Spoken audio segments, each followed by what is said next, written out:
के अंदर हमने इसका शब्द विच्छेद किया था। उपसर्ग कौन सा था इसके अंदर? सम। उपसर्ग का मतलब जो शब्द के आगे जुड़ता है। धातु कौन सी थी? अस धातु। प्रत्यय है गणी। इन शब्दों से मिलकर के कौन सा शब्द का निर्माण हुआ है? समास। समास शब्द के अंदर उपसर्ग याद रखना है, सम उपसर्ग, धातु अस धातु, प्रत्यय गणी। समास शब्द का शाब्दिक अर्थ क्या होता है? संक्षिप्त करना। संक्षिप्त करने का मतलब किसी भी छोटा करना, किसी भी लंबे वाक्य को क्या करना? लंबे शब्द को छोटा करना, संक्षिप्तीकरण कहलाता है। संस्कृत के अंदर अगर मैं इसकी परिभाषा करूं तो सम सनम समासम, इसका अर्थ संक्षिप्त करना, वापस वही बात, छोटा करना। अब इसके अंदर दो शब्द जैसे मैंने एक ही उदाहरण लिया है क्रियापति का, इसके अंदर ये पूरा एक शब्द, दो शब्द है, इसको मैं छोटा कैसे करूँगा? जैसे लिख दूंगा सीतापति। तो ये पहले दो शब्द थे और दो शब्दों से मैंने क्या कर दिया? एक शब्द बना दिया। इसको तो बोलेंगे विग्रह। इस टाइप की कंडीशन जिसमें है ना एक शब्द से दो शब्द बनते हो उसको तो विग्रह बोलेंगे। वो भी कौन सा विग्रह? शब्द विग्रह है, समास विग्रह। तो इसको बोलेंगे समास, या फिर एक और वर्ड अपन काम में ले सकते हैं, समस्त पद। शब्द विग्रह के अंदर हमें यह ध्यान रखना है कि जो पहला आगे वाला शब्द होगा उसको पूर्व पद बोला जाता है और पीछे वाले शब्द को उत्तर पद, क्योंकि ये समास के अंदर ये शब्द अपने काम में आने वाले हैं। किसी भी तरह का हम समास पढ़ेंगे तब आपको उन परिभाषाओं के अंदर ये आएगा कि इसके अंदर उत्तर पद मुख्य होता है, पूर्व पद मुख्य होता है, उत्तर पद में अव्यय होते हैं, पूर्व पद में अव्यय होता है। इस टाइप की लैंग्वेज आपके काम में आएगी। तो आपको ये पता होना चाहिए कि पूर्व पद यानी पहले वाला पद और उत्तर पद यानी बाद वाला पद किसके अंदर? शब्द विग्रह के अंदर। फिर शब्द विग्रह या समास विग्रह से अपने को क्या करना है? समस्त पद या समास का निर्माण करना है। इस तरह से ये समास की क्या है? संक्षिप्त जानकारी है। फिर अपन ने यह पढ़ा कि कितने भेद हैं। अपने को अपनी कक्षाओं के हिसाब से आपको मुख्यतः ये 6 भेद आपको याद रखना। अव्ययी भाव समास,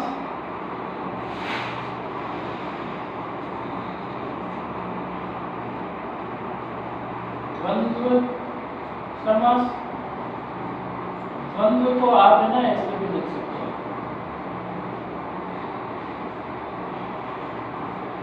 द के नीचे वह बना हुआ है। जो नीचे होता है ना वो हमेशा पूरा होता है और ऊपर होता है वो आधा होता है।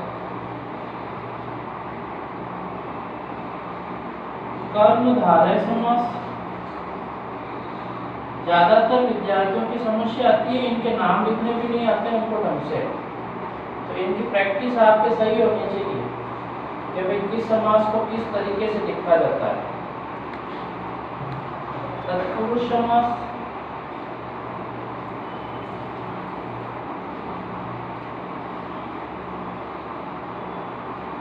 द्विगु समास,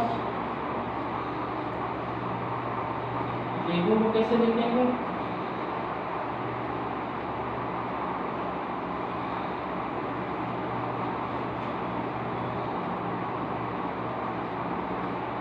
द आता है ना, द्विगु, समझ जाना, द आता है इसको। फिर बहुव्रीहि समास,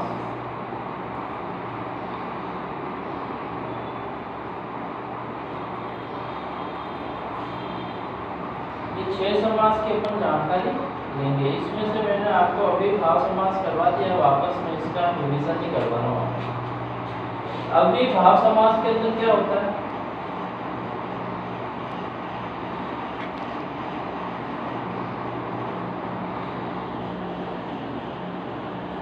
अव्ययी भाव समास के अंदर आपको एक ही चीज मुख्य ध्यान रखनी है, प्रथम पद या पूर्व पद।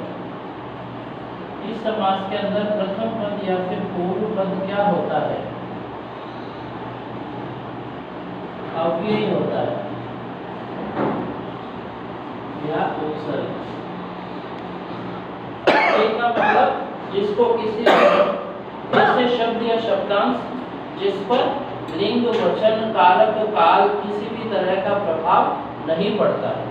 जैसे मैं बात करता हूँ और, समीप। अब आप भले किसी भी लिंग में जाओ, चाहे पुल्लिंग में जाएंगे चाहे स्त्रीलिंग में जाएंगे, और को और ही बोलेंगे।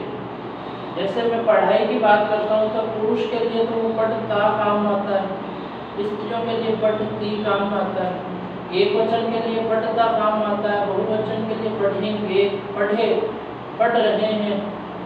इस टाइप से है ना, शब्द चेंज होते रहते हैं, तो वो अव्ययी की कैटेगरी में नहीं आते। अव्ययी की कैटेगरी में वो आएंगे जो चेंज नहीं होते हो। तो मैंने आपको कुछ उदाहरण दिखाए थे, एक उदाहरणों पर मैं छोटी सी संक्षिप्त चर्चा करना चाहता हूँ। पहला अति का मैंने लिखा। अति का उपयोग सप्तमी विभक्ति के लिए होता है, यानी कि मैं के लिए, मैं, बे पर।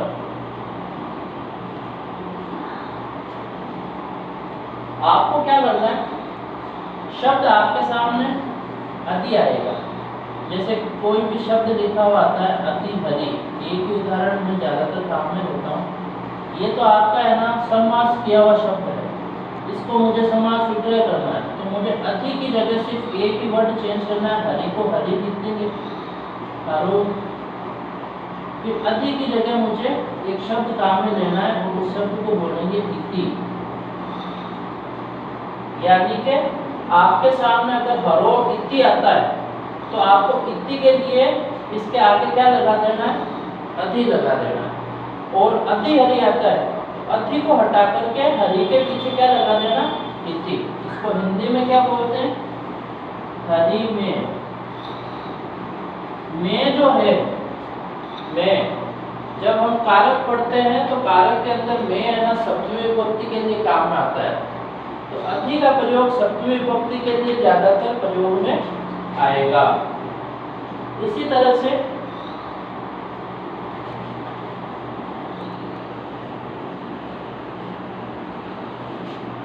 दूसरा मैं देखता हूं, उप। उप समीप के अर्थ में आता है। समीप का मतलब क्या होता है, पास में। जैसे शब्द आ गया उपनगरम, तो मुझे उप को हटाना है। हिंदी तो इसकी क्या हो गई, नगर के पास। अब उपनगरम को हटाना है, तो उप हटाऊंगा तो मुझे लिखना पड़ेगा नगरस्य। नगर के उप के लिए मुझे एक शब्द नाम में लेना है, समीपम। नगरस्य समीपम। जैसे शब्द आ गया उपग्रामम, उप की जगह गांव के पास में। उपगंगम, गंगाया समीपम, गंगा के पास में। तो ये उप शब्द का प्रयोग बहुत ही इजी है। अब मुझे आप तो ये समझो कि इसमें समास किसका किया और समास विग्रह किसका हो। ये शब्द तो समास किए हुए शब्द है और ये शब्द आपके क्या है, समास विग्रह। ये दो शब्द है, दो शब्द से अपन ने कितने शब्द बना दिया, एक शब्द बना दिया। तो ये समास या समस्त पद कहलाएगा और ये शब्द विग्रह कहलाएगा। आप इसमें कंफ्यूजन मत होना कि ये क्या है। आपको तो ये समझना है, मुझे ये दिया हुआ है तो मुझे ये बनाना है, ये दिया हुआ है तो मुझे ये बनाना है, और समास का नाम पता रखना है। सवाल इतना सही आता है आपके, इस टाइप से है। फिर तीसरा जो इसके अंदर समास अपने काम में आता है ज्यादातर, वो समास काम में आता है प्रति का। प्रति का मतलब विवक्षा होता है वैसे तो, इसका मतलब कोई चीज है ना 2 बार पुनरावृत्ति होती है, यानी बार बार आती है। पुनरावृत्ति का मतलब बार बार आना, तो प्रति उपसर्ग का प्रयोग किया जाता है। जैसे प्रतिदिनम, तो आपको क्या करना है, इसको 2 बार लिखना है। किसको? इसको, दिन को। दिनम, दिनम लिख दिया। अब ये प्रति है ना जो, इसको पीछे की तरफ डाल दें। ये इसका समास हो गया, बहुत ही सिंपल। जब आपके यह आए तो आपको क्या करना है, इनको एक साथ लेकर के आगे पीछे लिख करके ऐसे सेट कर दो वापस। बस ये प्रति उपसर्ग का प्रयोग हो गया। फिर अपन आगे बात करते हैं अनु।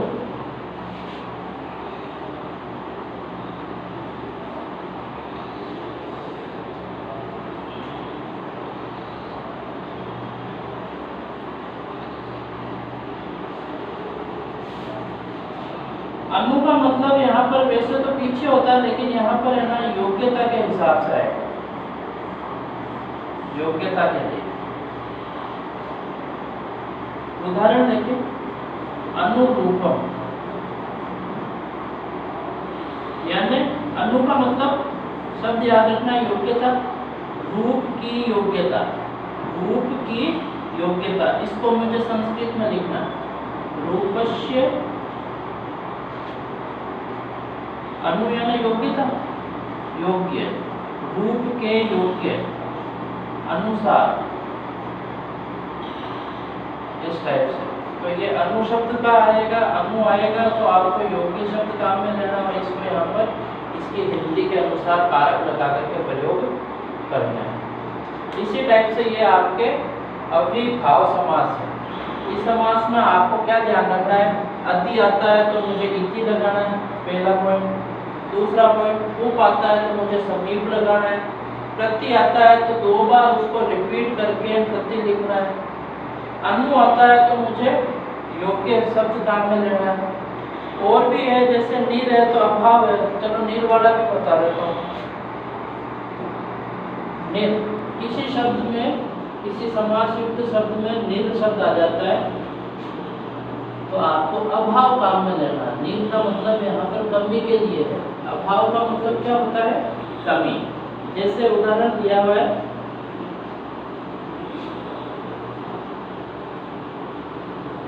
निर्जनम, ये नीर ही है, इसको मैं ऐसे भी लिख सकता हूँ, कोई गलत नहीं है। इस र को मैंने वहाँ ऊपर डाल दिया। जन्म यानी लोगों का, जना नाम, लोगों का की संस्कृत जना नाम होता है। नीर का मतलब अभाव, जना नाम अभाव है। यह आपके नीर का उदाहरण हो गया। इस टाइप से आपको काम में लेना। यथा, एक छठा जो लास्ट है वो भी बता ही देता हूँ। यथा, यथा को आपको शब्द काम में लेना, अनतिक्रम्य। अनतिक्रम्य, अनतिक्रम्य का मतलब के अनुसार, के अनुसार। जैसे शब्द आ गया आपके यथाशक्ति, उदाहरण देखना, यथाशक्ति। यथाशक्ति हिंदी में भी रहेगा, इसको अपने को उसमें बनाना है तो आपको लिखना है शक्ति के अनुसार। यथा की जगह हिंदी के अंदर तो अपने क्या लिख देंगे, शक्ति के अनुसार। और जब संस्कृत बनाएंगे इसकी तो मुझे लिखना पड़ेगा शक्ति अनतिक्रम्य। तो ये इस टाइप से आपके मुख्यतः आपको जो भी सवाल पूछे जाएंगे 10वीं और 9वीं क्लास के अंदर, वो आपको अति से, उप से, प्रति, अनु, नीर और यथा, इन 6 उपसर्ग से मुख्यतः सवाल पूछे जाने हैं। तो आपको इनके बार-बार प्रयास करने हैं। दूसरा समास में ले लेता हूँ,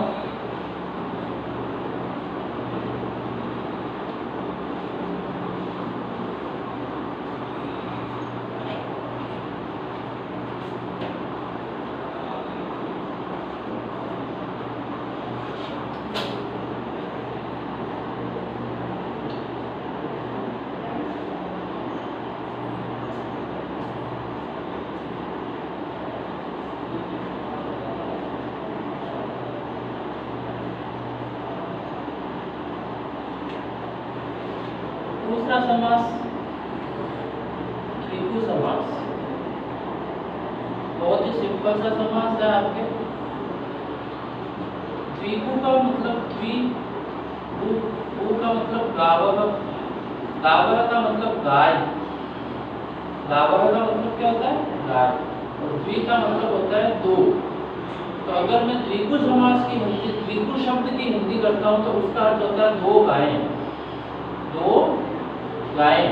अब इस समास को समझाने के लिए उन्होंने ना इसका नाम इस टाइप का रखा कि भाई आपको पता चल जाए कि इस समास के अंदर जो प्रथम पद होगा यानी कि पूर्व पद, पूर्व पद हमेशा क्या होता है इसके अंदर? संख्यावाची होता है। संख्यावाची का मतलब इस कोई ना कोई नंबर होता है, संख्या होती है। और जो उत्तर पद होगा ये भी ध्यान रखना, क्या? उत्तर पद वो हमेशा क्या होगा इसके अंदर? संज्ञा। उत्तर पद हमेशा संज्ञा होगी। बस ये आपको इसके अंदर ध्यान रखना, ये अपना मुख्य पॉइंट है। आपको यही लिखना है द्विगु समास हेडिंग लगा करके, पूर्व पद संख्यावाची, उत्तर पद संज्ञा। उदाहरण देख लो, जैसे मैंने लिख दिया पंचवटी,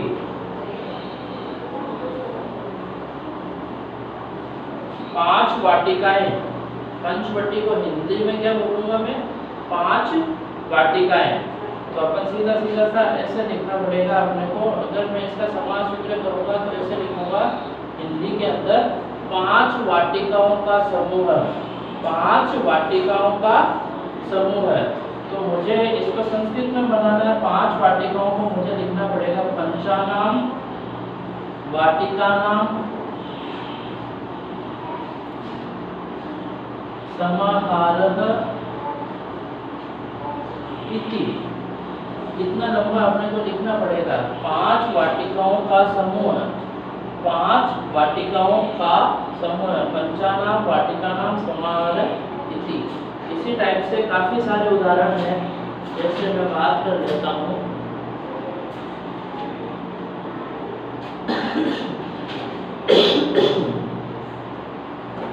सप्तदिनम,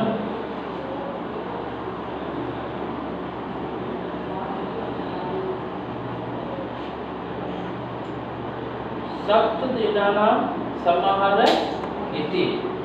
सप्तदिनम में क्या हो जाएगा? सप्ताह। इसी टाइप से आप बनाते जो इसको, सप्तानाम दिनानाम समाहारः इति, दिनानाम समाहारः इति। काफी सारे उदाहरण दिए हुए हैं आपके, जैसे मैं 5-6 लिख दूं जो आपको सोल्व करने। पंचपात्रम, चतुर्युगम,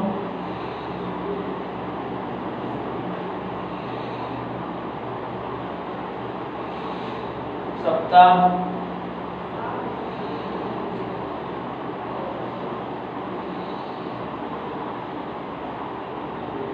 पंचतंत्रम। इन सबको आप है ना इस समास के अकॉर्डिंग क्या करेंगे? सॉल्व करेंगे। ये आपका दूसरा समास है, बहुत ही सिंपल सा है। फिर हम तीसरा समास लेते हैं, वो इसी के जैसा है लेकिन थोड़ा सा चेंज है, द्वंद्व समास।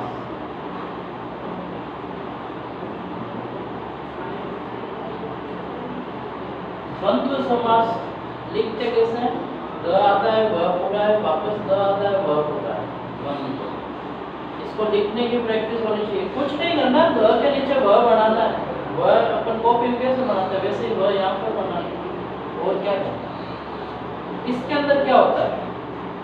पूर्व जो पद होता है और उत्तर पद दोनों मुख्य होते हैं, और दोनों के दोनों क्या होते हैं? संज्ञा होते हैं। पूर्व पद और उत्तर पद दोनों प्रधान होते हैं इसके अंदर। पूर्व पद और उत्तर पद दोनों मुख्य या प्रधान होते हैं। दोनों पद संज्ञा होते हैं। और संयोजक क्या होता है इसके अंदर? यानी कि इन शब्दों को जोड़ने के लिए हमें किसका प्रयोग करना है? च का। च यानी होता है और, च का मतलब क्या होता है? और इंग्लिश में एंड बोलते हैं ना, वो। जैसे मैंने लिख दिया, दो शब्द ले लिए, जैसे मैंने लिख दिया राम लक्ष्मणों, ये दो भाई हैं राम और लक्ष्मण। अब मुझे क्या करना है, इन दोनों को अलग अलग लिखना है। जैसे राम, रामः और लक्ष्मण, नाम हो तो पीछे विसर्ग लगा दो। अब क्या करना है, इन दोनों के पीछे मुझे च लगा देना है। रामः च लक्ष्मणः च, यह आपके द्वंद्व समास कंप्लीट हो गए। इतना सा ध्यान रखना है, इसकी पहचान च या और होती है, यानी कि कोई भी अगर आपको शब्द दिया हुआ है, प्रश्न दिया हुआ है, उसके अंदर च लिखा हुआ मिल जाए तो आप आंख बंद करके उसको द्वंद्व समास के अंदर यूज कर सकते हैं। बहुत सारे उदाहरण हैं, दो चार उदाहरण मैं आपको और दे देता हूँ इसके।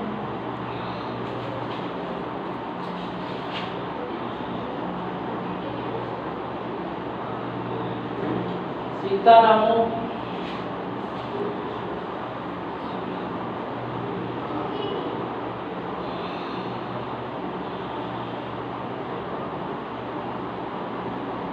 धर्मार्थों,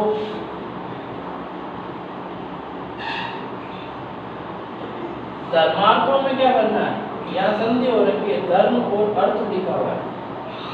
धर्म यानी तो अपन जो धर्म करते हैं, और अर्थ का मतलब यहाँ पर रुपयों से होता है।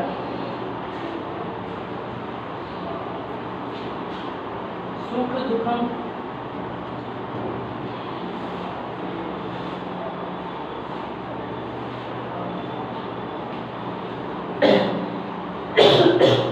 अब एक शब्द देखना, पुत्रों लिखा हुआ है। पुत्रों के अंदर हमें ये पता होना चाहिए, पुत्र च पुत्री च, दोनों। इनको बेटा और बेटी, अगर मैं ऐसे बात करता हूँ पुत्र पुत्री, तो पुत्र और पुत्री उसकी हिंदी में समास विग्रह हो जाएगा। और पुत्र पुत्री को कंबाइंड रूप से अपन क्या बोलते हैं, पुत्रों। इसी तरह से एक शब्द और आता है पितरों। पितरों का मतलब होता है माता च पिता च, यानी पेरेंट्स। इसको कंबाइंड रूप से क्या बोलते हैं, पितरों। तो ये इस टाइप के आपके जो भी उदाहरण हैं, वो सारे कौन से उदाहरण हैं आपके, द्वंद्व समास के, जिसके अंदर च का प्रयोग सबसे ज्यादा हो रखा होगा। इस टाइप से आपको मैंने 3 समास, आज तो समास जो अपन ने पहले वीडियो में जो पढ़ा था वो पूरा रिपीट किया। फिर आज नया आपको द्विगु समास और द्वंद्व समास आपको कॉपी के अंदर करना है। धन्यवाद।